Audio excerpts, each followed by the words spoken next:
எம்முடைய வாழ்க்கையில் நாம் மறந்த ஒரு விஷயம், எமக்கு ஒரு கஷ்டம் வருகிறது என்றால், எமக்கு ஒரு துன்பம் வருகிறது என்றால், சோதனையால் எம்முடைய வாழ்க்கை சூழ்கிறது என்றால், எந்த சோதனையாக இருக்கலாம், குடும்பத்திலே ஏற்படக்கூடிய சோதனையாக இருக்கலாம், செல்வத்திலே ஏற்படக்கூடிய சோதனையாக இருக்கலாம், பிள்ளைகள் மூலமாக ஏற்படக்கூடிய சோதனைகளாக இருக்கலாம், எந்த சோதனையில் நாம் உட்படுத்தப்பட்டாலும் ஒரு முஃமின் தன்னை பார்த்து கேட்டுக்கொள்ள வேண்டிய கேள்வி, என்ன பாவத்தை நீ செய்து கொண்டிருக்கிறாய், எந்த பாவத்தில் நீ நடந்து கொண்டிருக்கிறாய், ஏன் நீ சோதிக்கப்படுகிறாய், அல்லாஹ் உன்னை சோதிக்கிறானா அல்லது தண்டனைக்காக அல்லாஹ் இந்த சோதனையை உன் மீது இறக்கி இருக்கிறானா? ظهرல் الفساد في البر والبحر بما كسبت ايدي الناس. இந்த பூமியில் குழப்பங்களும் நிலத்திலும் கடலிலும் குழப்பங்கள் பரவி விடுகிறது மனிதர்கள் சம்பாதிக்கும் பாவங்களின் காரணமாக. ஆம், பாவங்கள் கண்ணியத்துக்குரியவர்களே, இதுதான் ஒட்டுமொத்த வாழ்க்கையுடைய பிரச்சனைகளுக்கும் காரணம். அல்லாஹ்வுடைய கட்டளைக்கும் ரசூலுடைய கட்டளைக்கும் மாறு செய்வதுதான் இந்த பூமியில் ஏற்படக்கூடிய அத்துணை ஃபித்னாக்களுக்கும் குழப்பங்களுக்கும் காரணம். இந்த பூமியில் அல்லாஹ் ரப்புல் ஆலமீன் நம்முடைய வாழ்வாதாரத்தை குறைக்கிறான் என்றால், எமக்கு கொடுத்த அருட்கொடையை அல்லாஹ் நீக்குகிறான் என்றால், முதல் காரணம் நாம் வாழ்க்கையில் அந்த அருட்கொடைக்கு மாற்றமாக நடந்த செயல்கள் தான். வேற எதுவும் இருக்க முடியாது. எது நடந்தாலும் சரி. சஹாபாக்களுடைய புரிதலை பாருங்கள். அப்துல்லா இப்னு மஸ்ஊத் ரலியல்லாஹு அன்ஹு அவர்கள் சொன்னார்கள், இன்னி லா அஹ்ஸபு الرجل, நான் நினைக்கிறேன் ஒரு மனிதன் தான் கற்கின்ற கல்வியை மறக்கிறான் என்றால், இல்முத்தீன், தீனுடைய கல்வியை ஒருவன் கற்கிறான், குர்ஆனை கற்கிறான், குர்ஆனை கற்கின்றவன் குர்ஆனை மறக்கிறான் என்றால், மார்க்க கல்வியை கற்பவன் மார்க்க கல்வியை மறக்கிறான் என்றால், அதனுடைய முதல் காரணம் பில் ஹதீஅத்தி யஅமலுஹா, அவன் செய்யக்கூடிய பாவங்கள் தான் என்று. அல்லாஹு அக்பர்.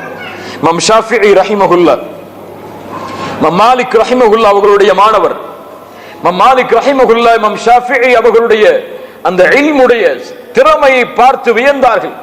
9 வயதில் முஅத்தாவுடைய முழு கிதாபையும் மனனம் செய்தார்கள். இமாம் ஷாஃபிஈ அவர்களை பார்த்து இமாம் மாலிக் ரஹிமஹுல்லாஹ் சொன்னார்கள், யா ஷாஃபிஈ, உன்னுடைய உள்ளத்தில் அல்லாஹ் இந்த இல்முடைய வெளிச்சத்தை கொடுத்திருப்பதை நான் பார்க்கிறேன். இந்த வெளிச்சத்தை நீ அணைத்து விடாதே, பாவங்கள் என்னும் இருளால். அல்லாஹு அக்பர். என்ன ஒரு வசியத் பாருங்கள் கண்ணியத்துக்குரியவர்களே. ஆம், இந்த பூமியில் நன்மையில் எம்மால் தொடர முடியவில்லையா? என்னால் 5 நேரம் ஜமாஅத்தோடு பள்ளியில் முயற்சி செய்தும் தொழ முடியவில்லை. என்னால் குர்ஆனை ஒரு பக்கத்துக்கு மேல் அதிகமாக ஓத முடியவில்லை. என்னால் அல்லாஹ்வுடைய நினைவில் ஒரு 5 நிமிடம் உட்கார்ந்து திக்ர் செய்ய முடியவில்லை. என்னால் இரவு வணக்கத்தில் ஈடுபட முடியவில்லை. என்னால் குர்ஆனை ஓதும் போது அழ முடியவில்லை. என்னால் பிரார்த்தனையில் கவனத்தோடு அல்லாஹ்விடத்திலே கேட்க முடியவில்லை. என்னால் ஹலாலான வழியில் சம்பாதிக்க முடியவில்லை. இப்படி அல்லாஹ்வுடைய மார்க்கத்திலே நீங்கள் முழுமையாக ஈடுபடுவதற்கு ஏதாவது தடை என்று நினைத்தால் அது என்ன தெரியுமா? அலி இப்னு அபி தாலிப் ரலியல்லாஹு அன்ஹு அவர்களிடத்திலே ஒரு மாணவர் கேட்டார், யா அலி, ஹுர்ரிம்து மினஸ் ஸலாத்தி பில்லைல், இரவுடைய வணக்கத்திலிருந்து நான் விலக்கப்படுகிறேன். என்னால் கியாமுல் லைலை தொழ முடியவில்லை. ஆனால் அதனுடைய காரணம் எனக்கு தெரியாது. ஏன் என்னால் எழுந்து கியாமுல் லைலை தொழ முடியவில்லை? அலி இப்னு அபி தாலிப் ரலியல்லாஹு அன்ஹு ஒரே பதிலை சொன்னார்கள், உன்னால் இரவு வணக்கத்திலே முழுமையாக ஈடுபட முடியவில்லை என்றால் நீ பாவங்களால் பிணைக்கப்பட்ட மனிதனாக இருக்கிறாய். உன் பாவம் உன்னை அதிலிருந்து தடுக்கிறது. உன் பாவம் அல்லாஹ்விடத்திலே நெருங்குவதிலிருந்து உன்னை தடுக்கிறது.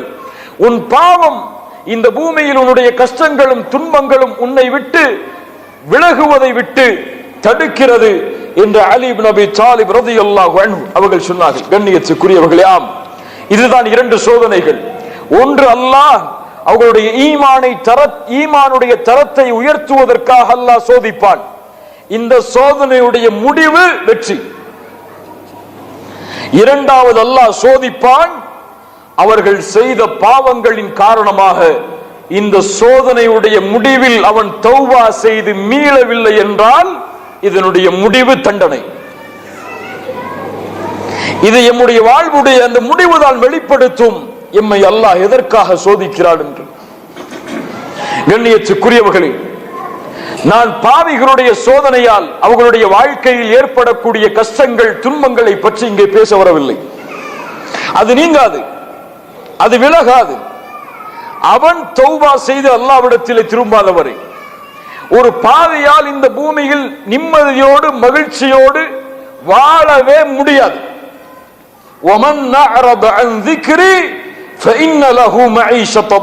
குர்ஆன் சொல்லுகிற தீர்ப்பு, யார் எம்முடைய நினைவை விட்டு விலகி வாழ்கிறார்களோ அவர்களுக்கு நெருக்கடியான வாழ்வை அல்லாஹ் ஏற்படுத்துவான். அவ்வளவுதான். அல்லாஹ்வுடைய நினைவில் இருந்து ஒரு மனிதன் தூரமானால் இந்த பூமியிலும் கபரிலும் மறுமையிலும் அவனுடைய வாழ்வு நெருக்கமானதுதான். நாளை மறுமையில் அவன் குருடனாக எழுப்பப்படுவான். அவன் கேட்பான் அல்லாஹ்விடத்திலே, யா ரப் லிமா ஹஷர்தனி அஅமா வகத் குன்து பஸீரா, நான் பார்வை உள்ளவனாக இருந்தும் ஏன் யா அல்லாஹ் என்னை குருடனாக எழுப்பினாய்? அல்லாஹ் சொல்லுவான், என்னுடைய வசனங்கள் உனக்கு இறக்கப்பட்ட பொழுது நீ மறந்தாய், அதனால் உன்னை நீயும் மறக்கடிக்கப்பட்டு விட்டாய் என்று. இது அவன் தௌபா செய்து விலகாத வரை இந்த அவனுடைய வாழ்வில் இருக்கக்கூடிய கஷ்டத்தையும் துன்பத்தையும் யாராலும் எதுவும் நீக்க முடியாது. நாம் இங்கே பேச வருவது முஃமின்களுடைய வாழ்க்கையில் ஏற்படக்கூடிய பிரச்சனை. அல்லாஹ்வுடைய தொடர்பில் ஈடுபட்டு கொண்டிருக்கக்கூடிய ஒரு மனிதனுடைய வாழ்வில் ஏற்படக்கூடிய பிரச்சனைகளை, கவலைகளை அவன் எப்படி கையாளுவான்? கண்ணியத்துக்குரியவர்களை, இந்த பூமியில் அல்லாஹ் மனிதர்களை படைத்து ஈமானை அல்லாஹ் ரப்புல் ஆலமீன் அவன் தேர்ந்தெடுத்தவர்களுக்கு அல்லாஹ் கொடுத்து ஈமானை தேர்ந்தெடுத்து விட்ட காரணத்தால் உங்களை அல்லாஹ் மகிழ்ச்சியோடு வாழ வைப்பான் என்று அல்லாஹ் எங்கேயும் சொல்லவில்லை. அல்லாஹ் பொதுவாக ஒரு நியதியை ஆக்குகிறான். இப்படித்தான் இந்த பூமி இருக்கும், இதை மாற்ற முடியாது. எப்படி? وَلَنَبْلُوَنَّكُمْ بِشَيْءٍ مِنَ الْخَوْفِ وَالْجُوعِ, அல்லாஹ் எண்ணுகிறான், உங்களை அல்லாஹ் பயத்தை கொண்டு சோதிப்பான், உங்களை அல்லாஹ் பசியை கொண்டு சோதிப்பான், உங்களை அல்லாஹ் செல்வத்தை குறைத்து உறவுகளுடைய உயிரிழப்புகளின் மூலமாக அல்லாஹ் சோதிப்பான். வபஷ்ஷிரி ஸாபிரீன், ஆனால் அந்த சோதனையில் பொறுமையோடு இருப்பவர்களுக்கு நற்செய்தி உண்டு.